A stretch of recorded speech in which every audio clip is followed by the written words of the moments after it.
a weekly program focusing on the dedicated physicians, nurses, and staff at Mon Health, the region's premier community hospital system. People with skillful hands and bright minds using state-of-the-art technology. We don't just practice medicine, we care for people like family. That's why at Mon Health, you can feel the difference. Once again, welcome to this edition of Mon Health Talk. Good morning. Welcome into the program. Dave Wilson, Sarah Giosi with you as always on a Monday. Good morning, Sarah. Good morning, Dave. How are you? Get all situated over there. Hey, coming up, it's the last Monday of February. We've been talking about hearts and the vascular system all month, and we will do that again this morning. Joining us in studio today is Dr. Wissam Gharib. Good morning, Doc. Good morning. How are you? Very good. Now, this will blow your mind, Sarah.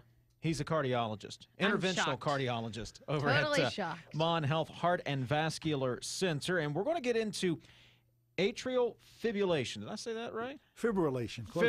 Close enough. I'm learning all kinds of things. First of all, just how to pronounce all these things. Yeah. We're going to get into that coming up in the program. But first, you can't come in without talking about yourself a little bit. So give us your background, where you came from, how you ended up in Morgantown, at least the Cliff Notes version of how you ended up in Morgantown. Sure. I was born in Lebanon. I came over when I was 11 to Charleston, West Virginia, actually Nitro, West Virginia. And I came up to college in 1990, spent some years in Pittsburgh while I went to school down here. And I've been in Morgantown basically ever since 1990, on and off. What drew you to you went to medical school up here, but what drew you back to Morgantown? Basically just finished medical school, finished residency, both internal medicine, cardiology, and interventional cardiology, and started working here in Morgantown at WVU, and then started at Mon about a year ago. Now, he also, by the way, owns a vineyard. What? That's a fun fact. At least what's on the sheet here. So tell me about, how do you get into that? Yeah, so I have a small vineyard in Lebanon. We started several years ago. It's a nice little plot of land where we have multiple different kinds of grapes and trees growing on. Wow. So you have your own wine? Do you have your own wine? No. Just the grapes. Okay. All right. Well, hey, we had to ask, you know, just in case. So again, Dr. Wissam Gharib joining us in studio this morning. Atrial fibrillation. Correct. Dave. I'm not good with the medical term. This is why I have to. If I ever go to the doctor, first of all, I have to take my wife with me, because I come back and I don't know what I don't know what they said. Okay. He said to lay off the cheeseburgers. Anyway, what are we talking about? Yeah, that's great that you don't know how to say it. It really is, because it's a very important diagnosis. It's really important to get the public to understand what atrial fibrillation is, because it is actually a very common disorder. So in a Cliff Note version, atrial fibrillation is an irregular rhythm of the heart where your upper chamber is going at a very erratic pace, and it's basically not beating. The lower chamber usually is trying to keep up. So, you're having some palpitations, or you feel like your heart is flipping and flopping on the inside. But it's much more important than that, because when that upper chamber is fibrillating and going at that erratic rhythm, blood stagnates. And when blood stagnates, it clots. And those clots, unfortunately, go places. And when they go places, it's devastating. And usually when that clot moves, it's a stroke or something devastating like a stroke. So this is what people commonly refer to as just irregular heartbeat, AFib. Is this also I've heard them on a commercial somewhere, AFib. Correct. It is AFib. Okay. Now, there's all kinds of irregular heartbeats, okay, but this is one of the most common types of irregular heartbeats, and unfortunately has very dire consequences. Well, and there are some kinds, and correct me if I'm wrong, this is now where we're going to show off my ignorance. There are some kinds of irregular heartbeats that you could maybe have but grow out of. Is that true? But this isn't one of those, correct? Correct. There's a lot of different kinds of irregular heartbeats, like skip beats, which a lot of people have. And actually, most of us have them, but some of us feel them. Most of us do not. And those are not to be concerned with. But, you have to go to your doctor and get figured out whether you have the more significant type of irregular heartbeat or something that's benign. So is AFib something that develops over time, or is it a chronic condition? How do you contract AFib? Right. So AFib is very common in the elderly population.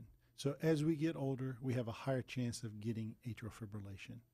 And unfortunately, a lot of times it's very silent, and the only way you know you have AFib is when you come in with a stroke. And that's why it's so important to know your risk factors, go to your doctor, get evaluated, get treated, especially if you have any kind of symptoms or if you're at a high risk of developing this type of disease. Let's go over some of those risk factors, go over some of those symptoms when we come back on the other side of the break. Dr. Wissam Gharib joining us in studio, interventional cardiologist at Mon Health Heart and Vascular Center. We'll continue. You're listening to Mon Health Talk on WAJR.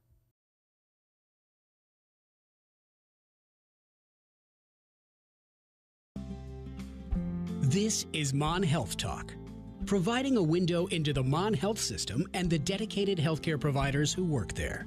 If you'd like to comment or ask a question, call now at 304-296-0041. Joining us in studio this morning is Dr. Wissam Gharib. He's an interventional cardiologist at Mon Health Heart and Vascular Center. We're talking about AFib. I've given up trying to say the whole thing. It's AFib. I've heard of that. Saw it on a commercial one time. Well, and I think probably a lot of people have heard of it or heard the term AFib. But whenever we're talking about especially the specific kind, some of the questions that I have for you have to do with how would I know, especially if it's something that's fairly common. So what are some symptoms and signs? So the symptoms would be you feel your heart racing, you feel your heart flipping and flopping, you're short of breath, you're walking up a flight of stairs or what you normally would do, but all of a sudden you're really short of breath or really fatigued doing stuff that you normally would do and not get those types of symptoms. So if I'm experiencing any of those symptoms, first of all, I also, in my head, I'm thinking, well, okay, so I'm pregnant, and I'm thinking, well, that describes me every minute right now. Or, you know, there are some situations in your life where you're like, well, that's been me for the last 20 years. So what is the best route for getting checked out, especially if you're a little hesitant and thinking, it's probably nothing? Well, the easiest thing to do is go to your doctor and say, I'm having these symptoms. And they can say, look, you're pregnant and that's normal. That's or normal. They can say, well, wait a second, you know, what were you doing last year? Were you able to do this kind of walking or jogging or whatever it is that you're doing last year? And if all of a sudden those symptoms became significant, like over a week or over a month, then that's something to be concerned about. But also, what are your risk factors? What is the highest risk factor for developing AFib? And, you know, you got to look at age. Obviously, as we get older, we have a higher chance of getting AFib. Having high blood pressure, being a diabetic, being obese. Those are all major risk factors that that are much more prevalent in people who develop atrial fibrillation. So how could we prevent it if we're talking about some of these other scenarios as well, or things that tend to come with it? Yeah, so there are preventable risk factors and not preventable risk factors. You can't change your age, but you can definitely become more active, work on obesity. Losing weight is a major improvement to reduce your chance of getting AFib. Do you want to say it or do you want me to say it this week? You say it. Diet, exercise, and don't smoke or quit smoking, right? Right. Those are always the three that we end up coming back to. It's true. But seriously, when you're talking heart, lungs, the vascular system, those are the three big things you, as an individual, me, you, Emily sitting over there, we can control that. There are things you can't control. You can control those things, right? Exactly. All right.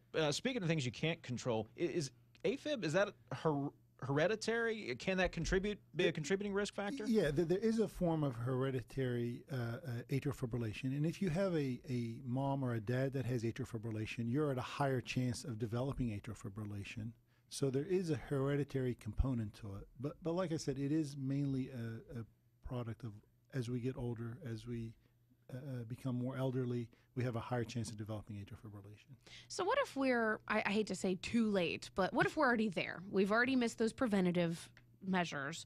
What can we do to treat something like this? So there are two different treatments for atrial fibrillation, and both need to be done at the same time. The most important treatment is to prevent that thrombus, that clot from forming, because a stroke that occurs from atrial fibrillation is devastating. When you have a stroke from atrial fibrillation, it's a much larger stroke. A lot of it leads to major disability from that stroke. So you want to know you have atrial fibrillation and get started on treatment with blood thinner. That's the first line treatment to prevent you from getting a stroke. Go The ahead. other arm of the treatment is treating the symptoms, treating the fast heart rate that can cause more problems that are more long-term. But the acute problem is the stroke. You want to prevent strokes with atrial fibrillation. Focusing in on AFib this morning with Dr. Wissam Gharib, an interventional cardiologist at Mon Health Heart and Vascular Center. We've talked about the risk factors, talking a little bit about the treatment. Each patient is an individual, so do you get a cookie-cutter plan? You're going to get an individual plan. We'll talk about that, and we'll wrap things up with Dr. Gharib. You're listening to Mon Health Talk on WAJR.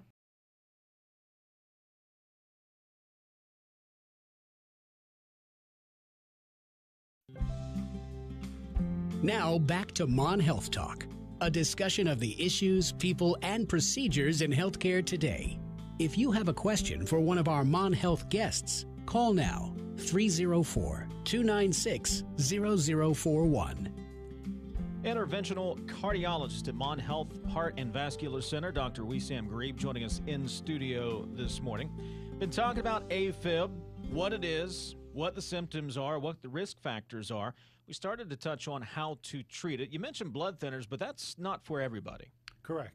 And you were asking about, cookie cutter. Right. You want to individualize care. So blood thinner is the first line of treatment for atrial fibrillation, especially when you have a higher risk of having a stroke. So not every AFib gets a blood thinner.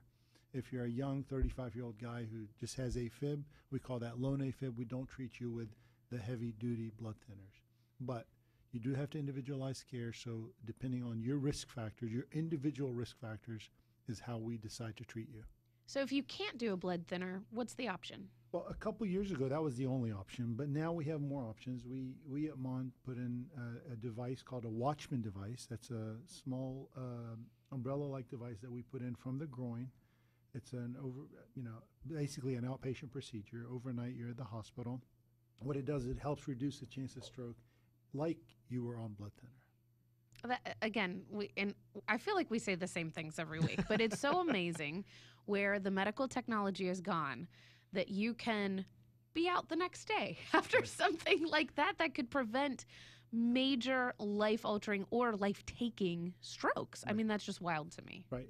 This has been a major lifesaver because if you're an older person who has a GI bleed or a high fall risk or have had falls, and you need to be on blood thinner, but can't be, it's pretty devastating because you're sitting around waiting for your stroke. And up until we had this device, we really did not have any other option. But now you're able to place this device in a patient and prevent their chance of a major stroke. How many of these devices are you installing? I don't know if you install them, but how many patients are receiving these at Mon General? So a lot. Wow. We're one of the highest centers implanting these types of devices just because we live in West Virginia and we have a very high atrial fibrillation population in this state. We're the highest per capita in the country to have atrial fibrillation. So we are installing a lot of these people, especially in the elderly patients who have some of those risk factors that I just talked about. So it might be newer, but it's tried and true. It's tried and true. It's been out for several years. It got FDA approval about 3.5 years ago. And we do implant a lot of these, or install. If implant, install. I'm still amazed you can do it you can work on somebody's heart and they go home the next day. I know. That Actually, me. a lot of the procedures we do now, they go home same day within several Same day. hours. It's minor surgery unless it's been done on you. That's what I've always heard, Well, right? yeah. Hey, if we think, or if anybody out there thinks they have these symptoms, or they've listened and go, yeah, I've felt that flip-flop thing, should they start with their primary care physician? Should they give you guys a call? Where do they start if they feel like they're experiencing this? Absolutely. They need to start with their primary care physician because they can do some minor testing. They can place a monitor on them. And if they have any questions, the primary care always sends them to the appropriate specialist. Then once you get a hold of them, once they've been referred to you, what's the next step in that process? The next step is, again, we look at their risk factors. We individualize that patient. They get started usually on a blood thinner, usually on another heart rate slowing medication. And then we monitor them and monitor their outcomes and their symptoms and how they do with those types of treatments. It sounds simple. I hate to say it that way. I mean, it's obviously a very complex thing, and it's a very complex disorder to have, but the actual procedures and the process are fairly simple. So you shouldn't be afraid. If you're feeling this way, you should definitely talk to somebody. Absolutely. And even within the cardiology community, once we get a hold of that patient, then sometimes you're sending them off to an electrophysiologist. You're definitely getting individualized care depending on how you presented and how old are you and what are your risk factors. It seems, does the individualized care also help reduce the apprehension or the anxiousness? You know, if you're a patient, you get to, well, we need to send you to a cardiologist. I can imagine that would be very, very scary. But if you come in, I'm having a conversation with you like we are now, that would do a lot just to ease my mind as you're telling me, all right, we're going to do this procedure, but you're going to go home the next day. Or we're going to custom this to you, not just pick a procedure and here we go. Yeah, I think medicine right now is becoming much, much more industrialized, and we really need to stop that trend and go backwards. We really need to use one-on-one doctor-to-patient relationship. That is extremely important, and that's one part of medicine that's going in the wrong direction. And that's something we do not do at MON, or we try not to do as often and as much as possible. You want to have individualized care between a doctor and their patient. It's a nice balance between having that community doctor, that person who you can go to, meet them one-on-one, build a relationship with, versus the fact that even though that's the case, there's still all of these medical advances. It's still a large organization that has a lot of opportunity and resources. It's nice because you get the best of both worlds. Exactly, exactly. You want to have a very fine balance. You want to have very advanced cardiovascular care in an individualized one-on-one setting. And what's great, here we go, broken record again. We are so lucky here, North Central West Virginia, especially Montague County, Morgantown, Preston County. It is here in the backyard. You don't need to go to Baltimore, Cleveland, New York, wherever. We have it here in our backyard, and I think we're very lucky for that. Yeah, no, I agree, totally. All right. Do you have a website, Facebook page, Twitter? Emily's shaking her head yes. Yes. Go to the Mon Health website. All right, go to the Mon Health website. You can get more information. You can go there for anything. It'll direct you anywhere you need to go for any of these shows. Is there a good bio on Dr. Gharib anywhere? Can we track that down somewhere? I hope so. Maybe some nice headshots, something like that. Hey, thanks for stopping by this morning. We appreciate it. A lot of good information there on AFib. Dr. Wissam Gharib joining us in studio. He's okay. Yeah, all right. I'm referencing the commercial. I brought it up last week, too. He gets it. Look at him. He's laughing. You ever done that to a patient? I got recertified last week. Sort of. I'll try it later today. That'd be part of that individualized care package, right?